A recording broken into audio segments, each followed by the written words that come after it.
All right, guys, we have a two-part workout today. We'll start with part one as an 8-minute EMOM, alternating between two upper body movements. So on the first minute, you're going to do an unbroken set of ring rows. So ring rows are often a scale for pull-ups, but they're a great strength building exercise depending on the angle that you choose, right? Will make it easier or harder. So if I'm here, okay, nice full range of motion, okay, that's pretty easy. But if I walk my feet forward, that's going to get even more challenging, okay? And then I can even put my feet up on something, and this is the most challenging, okay? But we're trying to do an unbroken set. So you're gonna do as many as you can do.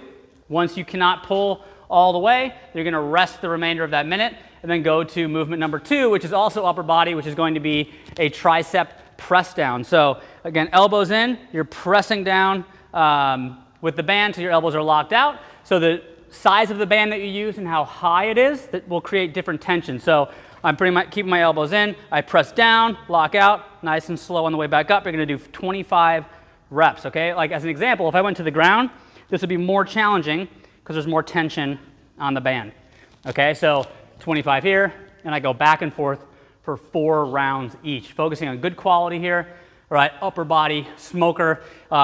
With the rings, feel free to adjust the angle as you start hitting failure, okay? Try to do a good, at least 10 reps around on that, or as many as you want. All right, and after we finish 8 rounds of this, we're gonna rest 2 minutes and go to part 2.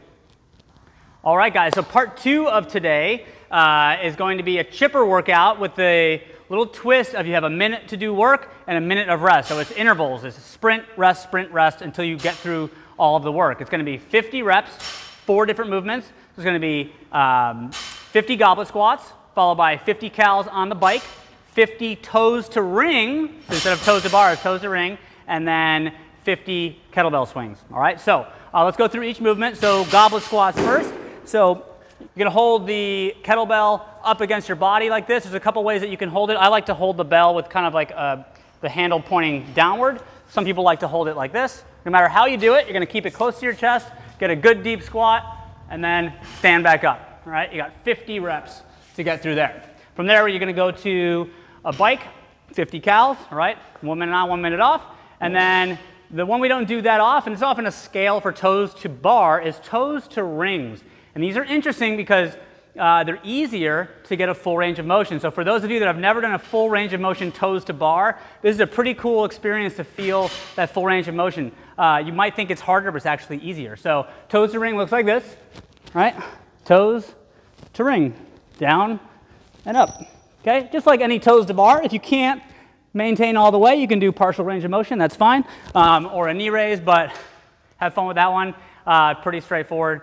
And then finish off with 50 kettlebell swings. So this is designed as a full range of motion overhead swing.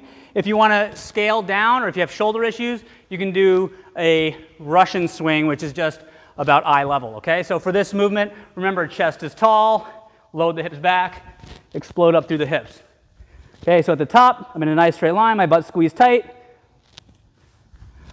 Okay, chest is always up, driving through the hips, creating that power, all right? When you get through 50 there, that's the end of the workout. So have fun with it, guys. See you tomorrow.